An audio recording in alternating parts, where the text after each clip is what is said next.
el libro del profeta Habacuc. No sé, hermanos, si pudiera... ¿Todos tienen Biblia? Ahí hay gente sin Biblia. ¿Hay hermanos que no tienen Biblia? Ahí, hermano. ¿Qué le falta a la Biblia, hermano? El libro del profeta Habacuc. Bueno, son esos libros que nos cuesta encontrar en la Biblia, ¿no? Aquí tenemos Biblia.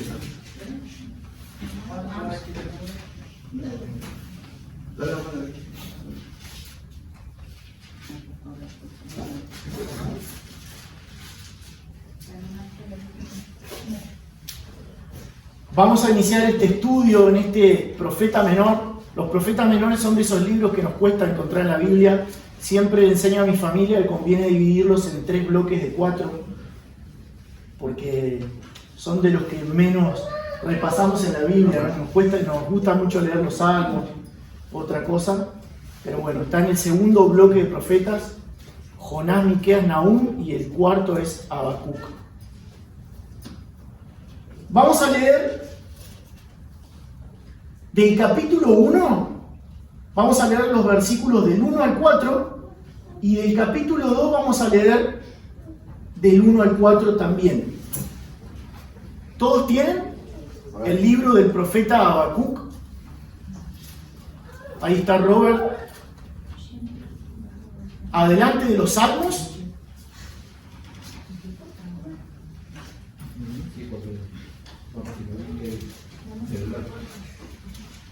Sí, se nos hace costumbre usar la Biblia en el celu, pero siempre es mejor la de carne y hueso, nos agiliza, porque tenemos la tendencia a ser vagos hasta para abrir un libro, realmente, nos cuesta.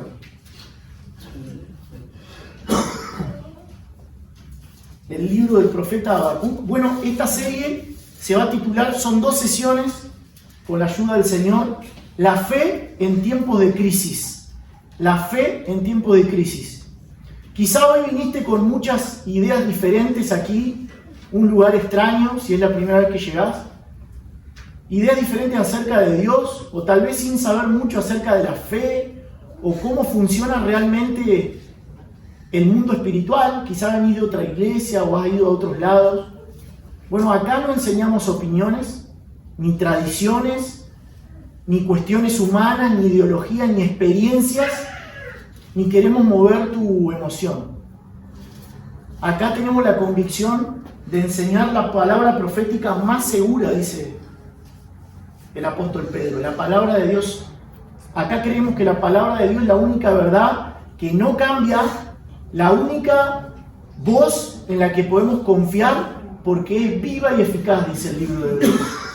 Y esta palabra de Dios es la única, escuche bien, es la única que tiene el poder de transformar tu vida. El libro de Habacuc, capítulo 1, versículos 1 al 4, dice así la Escritura: la profecía que vio el profeta Habacuc. ¿Hasta cuándo, oh Jehová, clamaré y no oirás? Y daré voces a ti a causa de la violencia y no salvarás. ¿Por qué me haces ver iniquidad y me haces que vea molestia? Destrucción, violencia están delante de mí, y pleito y contienda se levantan. Por lo cual la ley es debilitada y el juicio no sale según la verdad. Por cuanto el impío asedia al justo, por eso sale torcida la justicia. Vamos al capítulo 2, versículos 1 al 4. Sobre mi guarda estaré, y sobre la fortaleza afirmaré el pie, y velaré para ver qué se me dirá, y qué he de responder tocante a mi queja. Y Jehová me respondió y dijo: escribe la visión y declárala en tablas, para que corra el que leyera en ella. Aunque la visión tardará aún por un tiempo, más se apresura hacia el fin, y no mentirá aunque tardare. Espéralo, porque sin duda vendrá, no tardará. He aquí, aquel cuya alma no es recta se enorgullece, mas el justo por la fe vivirá. Los invito a inclinar sus rostros y vamos a orar para que el Señor nos guíe en este estudio. Padre Celestial, te damos muchas gracias por tu palabra. que nos da el consuelo que necesitamos, que nos enseña exactamente lo que necesitamos.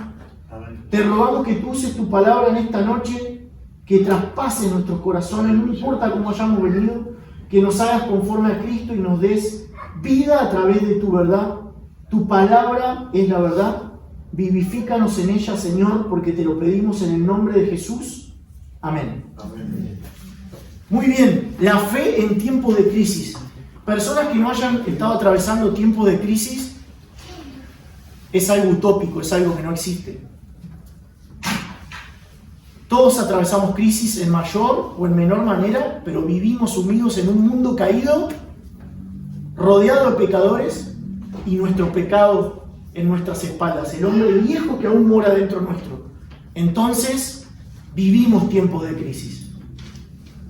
A pesar de que la vida de este profeta Habacuc es casi desconocida, vuelvo y les repito, es un libro que casi no se enseña, no se lee mucho. Este es uno de los profetas más citados en el Nuevo Testamento.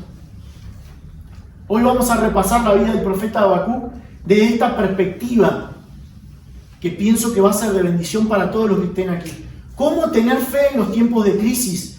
¿Cómo vivir la fe en tiempos de crisis? Y nuestro texto base va a ser Habacuc 2:4, que dice: He aquí, aquel cuya alma no es recta se enorgullece, mas el justo por su fe vivirá. El justo por su fe vivirá.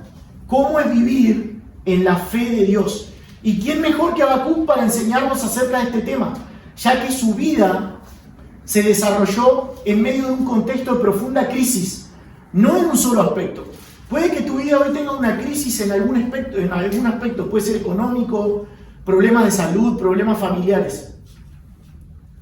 Pero Habacuc, que es contemporáneo del profeta Jeremías, su profeta mayor, que es más conocido que Habacuc, vivió una situación constante de crisis social, espiritual, moral, una profunda crisis económica que estaba sumida la tierra de Judá, el reino de Judá, el reino del sur, en ese tiempo. Habacuc vivió cuando se llevó a cabo una batalla. Le voy a dar el contexto histórico rápidamente para ver dónde estamos situados, en qué tiempo de la nación de Israel. Vivió cuando se llevó a cabo la batalla de Carquemish, una batalla famosísima históricamente, la pueden buscar luego, donde se enfrentaron las tres potencias mundiales: Egipto, Asiria y Babilonia. Después de esta guerra, el imperio asirio, que hasta ese momento dominaba todo el mundo conocido, desapareció. Y Dios usa esta guerra como juicio no solo a Israel por su decadencia espiritual, sino que más tarde lo iba a usar para toda la tierra. Y surgió con mucha fuerza a partir de esta guerra el imperio caldeo, más conocido como el imperio babilonio, la Babilonia. ¿Por qué estaba caracterizada Babilonia? Bueno, primeramente eran paganos, no reconocían a Dios, eran violentos, eran crueles y eran inmorales. Lo peor que ustedes se pueden imaginar de la raza humana es lo que cometían estas personas, el imperio babilonio. Habacuc enfrentó una crisis social. Vean ahí en sus Biblias, Habacuc 1:2.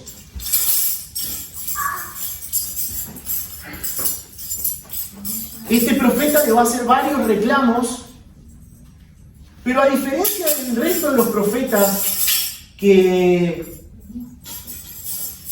reclamaban al pueblo directamente acerca de lo que estaban haciendo, este profeta directamente va a llevar sus reclamos a Dios. Dice Habacuc 1:2: ¿Hasta cuándo, oh Jehová, clamaré y no oirás? Y daré voces a ti a causa de la violencia y no salvarás. Él denuncia la injusticia, la desigualdad, la explotación, todo lo que estaba viviendo el pueblo de Israel. También Habacuc enfrentó una crisis espiritual. Versículo 3 del capítulo 1. ¿Por qué me haces ver iniquidad y haces que vea molestia? Destrucción y violencia están delante de mí, y pleito y contienda se levantan. Atrás, en el pueblo de Israel había quedado los días del rey Josías, un rey que fue temeroso de Dios, que llevó al pueblo a un avivamiento y a la gloria de los que hacen la voluntad de Dios. Eso había quedado en el pasado. Ahora habían surgido reyes malvados y que hacían lo malo delante de Jehová, dice la palabra. Unos reyes llamados Joacás y Joacim, quienes habían llevado al pueblo a la apostasía, es decir, darle la espalda a Dios y hacer lo malo delante de los ojos de Jehová. Se habían olvidado de Dios, hermanos. Habacuc también enfrentó una grave crisis económica. Fíjense ahí en el capítulo 3, versículo 17. Dice: aunque la higuera no florezca, ni aún en las vides haya frutos, aunque falte el producto del olivo, y los labrados no den mantenimiento, y las ovejas sean quitadas de la majada, y no haya vacas en los corrales. Él, poéticamente, lo que está describiendo es una sociedad donde está quebrada la economía, no hay nada, no hay para comer. La economía doméstica está quebrada, las economías regionales y la economía nacional está quebrado. Y a esto hay que sumarle que el rey Joacim los oprimía con impuestos altos. Fíjense el panorama que tenemos, y más ahora que la nación de Judá debía empezar a pagar tributos al nuevo imperio que había controlado la zona, que eran los caldeos o los babilonios.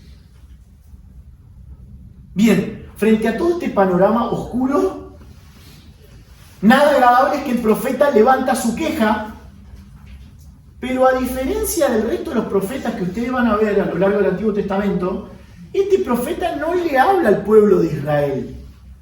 Este profeta eleva su queja directamente a Dios. Frente a toda esta realidad que yo estoy viviendo en forma personal y que todos estamos viviendo como sociedad, frente a todo esto, el profeta Habacuc va a decir: bueno, ¿dónde está Dios en todo esto? ¿Dónde está Dios en medio de todo este panorama oscuro? Y siento esta noche que la vida del profeta Habacuc es un espejo donde ustedes y yo podemos mirarnos realmente. Para eso la Escritura. Él nos deja 4 grandes desafíos en este breve libro, porque tiene 3 capítulos nomás, que nos desafían a examinar nuestra fe. Y eso es lo que vamos a meditar esta noche.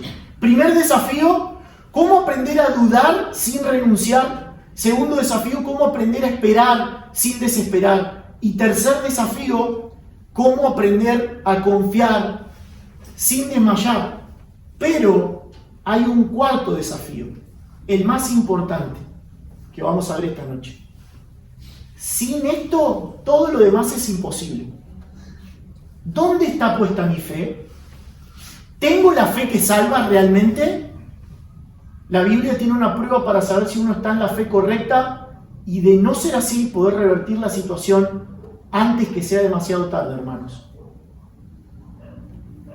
Bien, con todo esto en mente, vamos a sumergirnos en la profecía de Habacuc rápidamente. Sé que es algo largo, un poco tedioso, pero les ruego que estén atentos y serán grandemente bendecidos, como la palabra lo hizo conmigo. Bien, Habacuc capítulo 1, del 1 al 4. La profecía que vio el profeta Habacuc: ¿hasta cuándo, oh Jehová, clamaré y no oirás? Y darás voces a ti a causa de la violencia y no salvarás. ¿Por qué me haces ver iniquidad y haces que vea la molestia? Destrucción y violencia están delante de mí, y pleito y contienda se levantan. Por lo cual la ley es debilitada y el juicio no sale según la verdad. Por cuanto el impío asedia al justo, por esto sale torcida la justicia.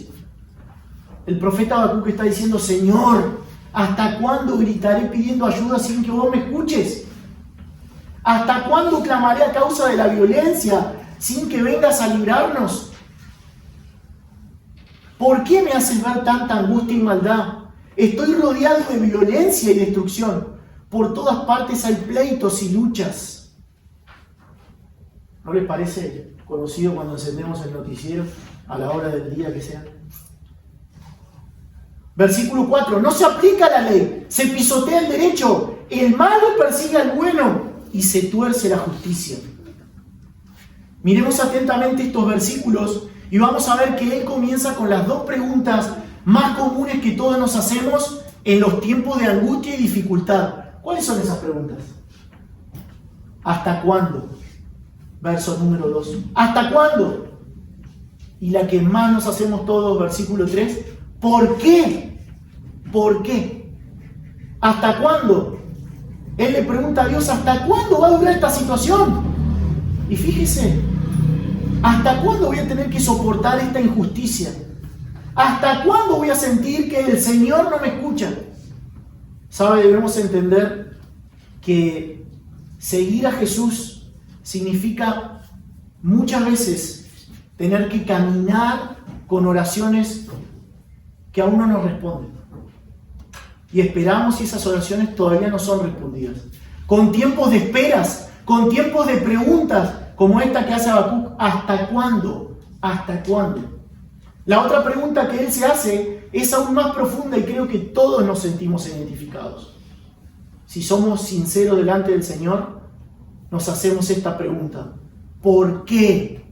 ¿Por qué a mí? ¿Por qué Dios me hace esperar? ¿Por qué Dios no hace algo ahora en el presente con esta situación? ¿Por qué Dios permite esto en mi vida? ¿Por qué Dios parece estar en silencio ante mi sufrimiento? ¿Por qué Dios no interviene? Si es todopoderoso, si Él de un chasquido puede solucionarlo, ¿por qué no lo hace? Bien, ¿qué aprendemos de todos estos planteos que se hizo el profeta Habacuc y que todos nosotros nos hacemos? Acá nos detenemos y vamos a aprender el primer principio de la experiencia espiritual del profeta Habacuc. Primero, si queremos vivir una fe sana, una fe madura, tenemos que aprender a ser totalmente honestos delante de Dios. Esto es muy importante, hermanos. ¿Qué es esto? Bueno, históricamente la religión ha mostrado una cara muy poco honesta de la fe, como si fuera algo terminado. Una vez que tenés fe, ya está el producto acabado. Esa fe no debe sufrir grietas ni alteraciones, no pasa por proceso de crisis, y sabe que eso es totalmente falso. Eso es falso, no lo vemos en la Biblia. Nos acostumbramos que frente a una situación de crisis, donde una persona está sufriendo, siempre hay alguna frase antibíblica, sea de iglesias religiosas o de algún legalista, y hay muchos hoy en día, que le dicen a Dios nunca hay que preguntarle por qué. Solo se acepta y listo. Uno se calla la boca. ¿Será así? ¿La Biblia enseña esto? ¿Y qué sucede frente a un diagnóstico inesperado? De repente tenés una enfermedad que no esperabas y marca tu vida para siempre y tu realidad. Frente a una muerte injusta, frente a una muerte prematura, frente a un divorcio, frente a un pleito legal, frente a un engaño, frente a un accidente, frente a un niño o niña abusada, frente a esas luchas interminables con el pecado, ¿de verdad usted no se va a preguntar por qué? ¿Por qué me pasa esto a mí? Claro que sí. Por eso es ridículo pensar que cuando estamos en una crisis no tenemos que planteárselo a Dios para que Él, como si Él no se diera cuenta de lo que estamos pensando. Quiero decirte algo, querido oyente. Dios conoce todos nuestros temores, nuestras dudas y nuestras preguntas. El Salmo 139, no lo busque, dice: has entendido desde lejos mis pensamientos. Él es omnisciente, todo lo sabe. De hecho, Él espera que ante cada situación no acudas a tu amigo, no acudas a tu vecino, no acudas a aquel que tiene la misma debilidad que vos. Antes, Él espera que primeramente acudas a Él, que es tu creador, que está en control y que te conoce como nadie. Echa sobre Jehová tu carga y Él te sustentará. No dejará para siempre caído al justo. Salmo 55, 22. Mire, el rey David, al que la Biblia nombra como al hombre conforme al corazón de Dios, él se preguntó muchas veces ¿por qué? Y vivió situaciones terribles. En el Salmo 13, 1 y 2, en el Salmo 22, 1, uno de los más conocidos. Cuando él sentía que Dios no lo escuchaba, cuando él sentía que Dios como que se había olvidado de él o lo había abandonado. Él preguntaba por qué. Nuestro Señor Jesús, estando en la cruz, va a citar una frase que alguna vez dijo David. ¿Se acuerdan? Él pronunció: Ila, Ila, lema sabactani. Dios mío, ¿por qué me has desamparado? Eso está en el Salmo 22:1. Son las palabras del rey David. ¿Por qué me has abandonado? Entonces es muy importante que nosotros, usted y yo, aprendamos a ser totalmente honestos delante de Dios. El Señor está cerca de los quebrantados de corazón, dice el Salmo 34:18. Debemos entender algo muy importante. Una cosa es quejarse de Dios, reprochar de Dios. Y otra cosa muy distinta es quejarse, traer nuestra angustia delante de Dios. Son dos cosas distintas, totalmente distintas. David nunca se quejó de Dios, pero si vemos muchas veces en los salmos que él se queja delante de Dios. Habacuc no se queja de Dios, pero él trae su queja ante Dios. ¿Ven la diferencia? Es muy importante aprender para vivir nuestra fe en tiempos de crisis que Dios no te rechaza cuando estás en un momento de crisis, cuando estás atravesando esos momentos de inseguridad y de dudas. Dios aprecia mucho más las dudas, escuche bien, de un corazón sufriente que la frialdad de un corazón indiferente, que simplemente le da la espalda.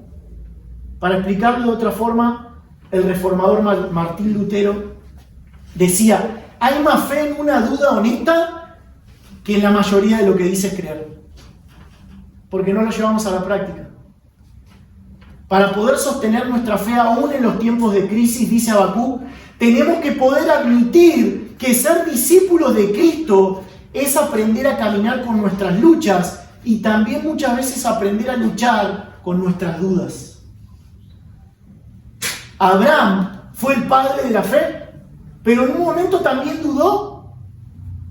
Moisés fue un hombre de fe, pero en un momento también luchó con la duda. Ambos están ahí en la galería de los llamados héroes de la fe de Hebreos 11. Mateo capítulo 28 dice que después de la resurrección Jesús apareció a sus discípulos y ellos le adoraron, pero también dice que algunos dudaron. Juan el Bautista, quien dedicó su vida a predicar que Jesús era el Mesías, el esperado Mesías, pero cuando le tocó el tiempo de crisis y fue encarcelado por Herodes, él manda a sus discípulos a que le pregunten a Jesús si era él el Mesías o había que esperar a otro. Después de haber visto señales, prodigios, que los sordos están oyendo, los ciegos tienen vista, pero el tipo dudó. ¿Y cómo respondió Jesús a la duda de Juan el Bautista? ¿Acaso lo rechazó? No, hermanos, no lo rechazó. Jesús dijo: les aseguro que de los nacidos de mujer no hay otro más grande que Juan. Esa fue la respuesta. Bien, entonces, ¿qué estamos haciendo? ¿Una apología de la duda? Vamos a dudar todo. No, nada de eso. Porque la duda de Habacuc no era la duda de la rebelión ni la duda de la incredulidad, y esto es diferente.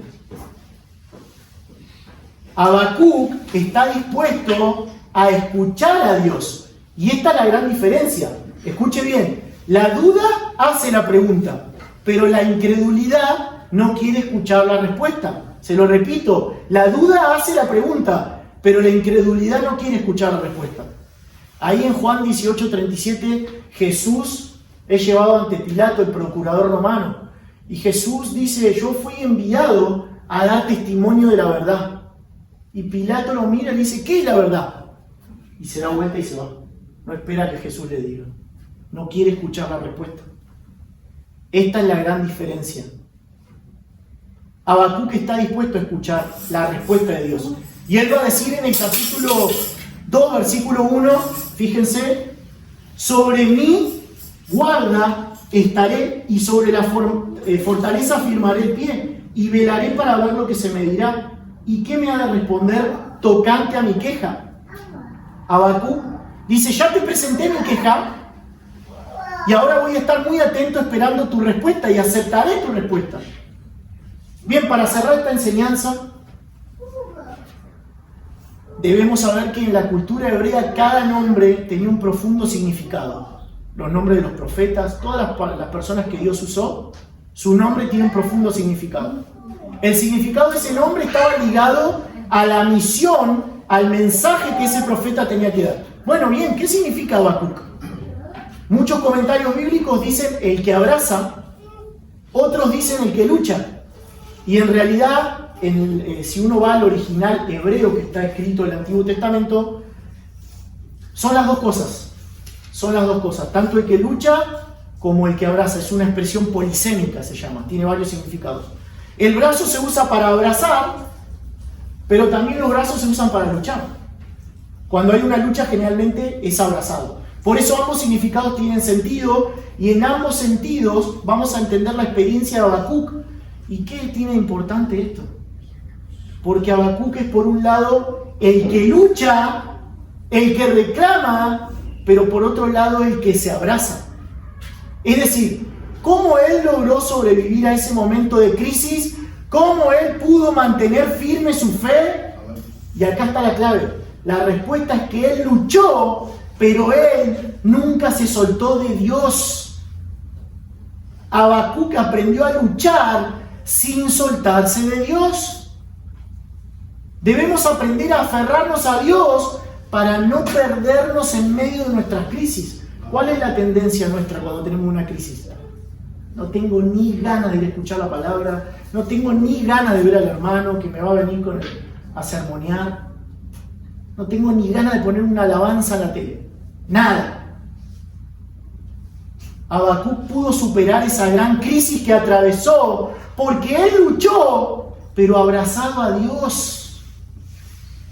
El secreto no es fingir nuestro dolor, haciendo de cuenta que todo está bien. No, nada de eso. El secreto es aprender a luchar abrazados a Dios. Amén. Ahora, es fácil confiar en Dios cuando entendemos lo que Él está haciendo, ¿no? Pero ahí en realidad lo que estamos demostrando es que nosotros no confiamos en Dios, sino que confiamos en nuestra propia razón y en nuestra propia capacidad de entendimiento. Pero ¿y si Dios hace algo terrible que nosotros no podemos entender por qué lo hace? ¿Qué sucede ahí con nuestra fe? Habacuc confió en Dios aún sin saber qué era lo que Dios estaba haciendo, aún sin entender la voluntad de Dios. ¿Qué hizo él? Él confió, él se abrazó y él siguió adelante, abrazado a Dios. Ese es el verdadero desafío, hermanos. Proverbios 3, 5 al 7 dice: confía en Jehová con todo tu corazón y no te apoyes en tu propia prudencia. Reconócelo en todos tus caminos y Él enderezará tus veredas. Escuche bien, no seas sabio en tu propia opinión. Teme a Jehová y apártate del mal. Este es el desafío de Habacuc y este es el desafío para nosotros esta noche. Aferrarnos a Dios. En medio del dolor, en medio de las dudas, en medio de la espera, en medio de la desesperación. Yo no sé qué estás viviendo, pero el Señor lo conoce. Dios dice en el Salmo 50, invócame en el día de la angustia, yo te voy a librar y tú me vas a honrar. Amén. Dice el apóstol Pablo en Romanos 5, Romanos 10, que la persona que cree en Dios no va a ser avergonzada, no va a ser avergonzada. Dice en Romanos 5, nuestra fe no va a terminar en desilusión, jamás. Dios no es hombre para mentir, ni para cambiar lo que Él ha dicho. Lo que dice, lo hace. Nuestra confianza en Dios no va a ser defraudada, jamás, porque Dios es fiel a todos aquellos que aún en los momentos de crisis se logran aferrar a Él.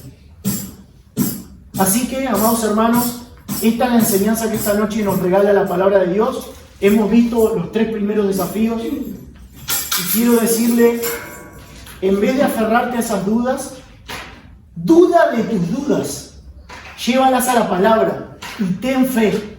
¿Se acuerdan lo que Cristo le dijo a Tomás? Al discípulo que no creía que era Él el que había resucitado. ¿Qué le dijo? Le dijo, pon aquí tu dedo y mira mis manos. Pon acá tu mano y métela en mi costado. Y no seas incrédulo, sino creyente. Ten fe.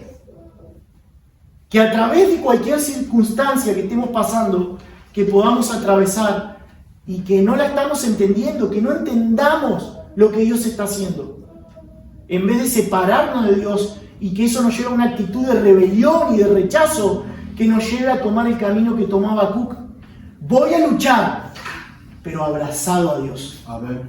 Porque yo sé que Dios es fiel y Él me va a sostener. El que no escatimó ni a su propio Hijo, sino que lo entregó por todos nosotros, ¿cómo no nos dará también con Él todas las cosas? Amén. Dice Romanos 8. Y ya finalizando, el cuarto desafío. Hemos aprendido hasta aquí cómo enfrentar cada crisis luchando, confiando, abrazados al Señor, con ánimo y con fe. Querido amigo, hermano, queridos oyentes que vean el video luego, esta fe de la que hablamos hoy para abrazar a Dios no es simplemente un mero conocimiento. La fe implica intimidad con Cristo, fidelidad a Cristo, dependencia absoluta de Cristo. No es una emoción, es una condición del alma.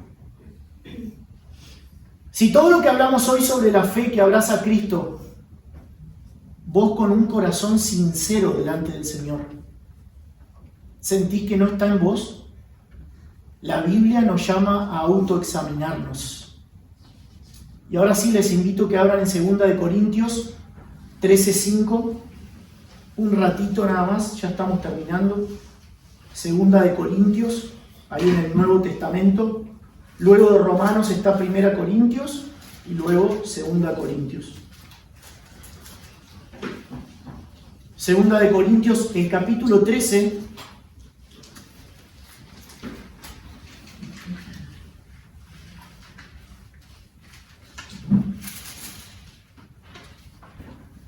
Y el versículo número 5.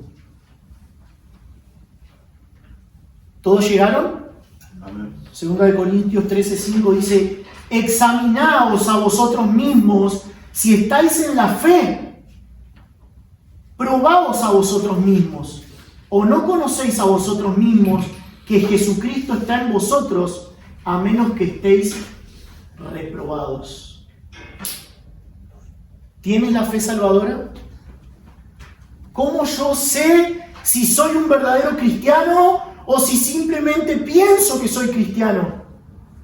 Pero ¿cómo yo sé si tengo esa fe que salva? ¿Qué decía Habacuc 2:4? El justo por la fe vivirá. Pero si yo no tengo la fe que salva y vivo engañado, creyendo que soy cristiano, que voy al cielo, pero simplemente fue una emoción de un momento.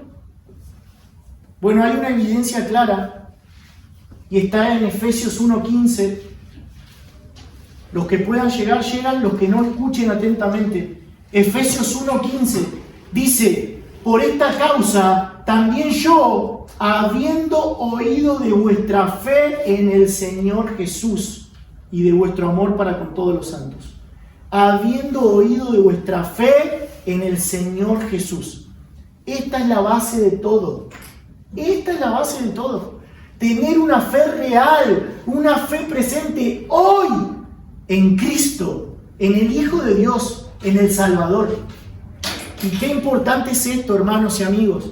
¿Sabe por qué? Porque si vos tenés al verdadero Jesucristo junto a vos, viviendo dentro tuyo, estarás acertado por toda la eternidad.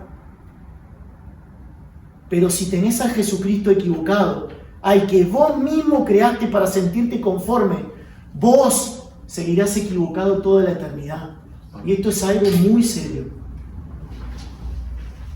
Fíjense que el apóstol Pablo no dice: porque yo me acuerdo ahí en Hechos 19, cuando ustedes creyeron. En Hechos 19 relata la visita de Pablo a evangelizar en Éfeso, y ahí se convirtieron y se formó la iglesia de Éfeso. Él no dice: yo me acuerdo ahí cuando fui, ustedes creyeron. No dice eso. No dice: porque han dejado de servir a los ídolos.